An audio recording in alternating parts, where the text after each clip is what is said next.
What's up, everyone? Welcome to the Power Play with CJ. Today we're going to focus in on the Boston Bruins bringing Jimmy Hayes, the pride in Neponset, home, and sending Reilly Smith and Marc Savard's contract to Florida, in exchange for Hayes' services.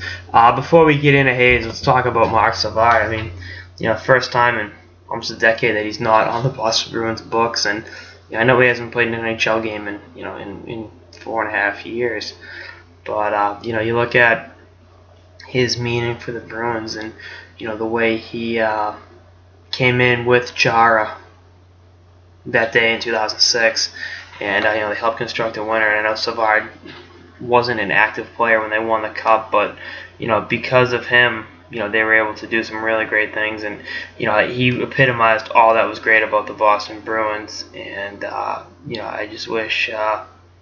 I wish he could have been more front and center, if you will, but that's the way shit works sometimes. But you look at Savard, tip your hat.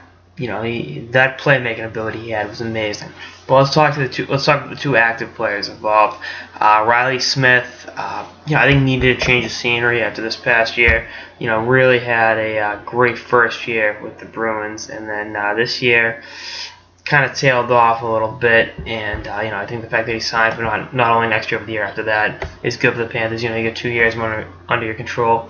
He'll go down there, play with Yager, Huberdeau, Bukestad, guys, so that pretty underrated forward guy, Sasha Barkov, and really had the opportunity to replicate that success he had in Boston that first year. I mean, I think the fans were on him a lot last year. I think he was one of the more maligned forwards, and I think again having a change of scenery would work wonders for his future. For the Bruins, again, I can't tell you how excited I am to have Jimmy Hayes coming back to Boston. I wish they drafted him back in 2008, and I'm a huge fan of Jimmy as a player, and he's a fantastic person as well. And this is where my role as a Power Play with CJ analyst and my real job kind of mesh. Jimmy was at the bar I work at having dinner about Cinco de Mayo, almost 2 months ago, and just kind of shooting the shit with him. He knew who I was, and really really nice guy. Can't say enough good things about him.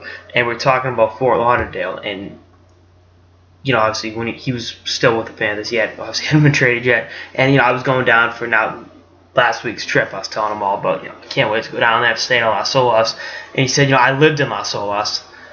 And when he said that, I was kind of like, oh, dude. I didn't want to push the question any further. Like, did you move out of Las Olas, move somewhere else in Lauderdale, or did in that area in South Florida? But yeah, I just kind of like, he's restricted. Teams are kicking the tires on him. Maybe there's a deal somewhere else. I'm not saying that was the case, but it was kind of cool. Like, in the back of my head, I kind of had like Jimmy Hayes might not be back with the Panthers next year. And not only is he not back with Florida, he's taking his talents to the Boston Bruins, who he had a goal against as the Bruins kind of eliminated themselves last year in a game against the Panthers.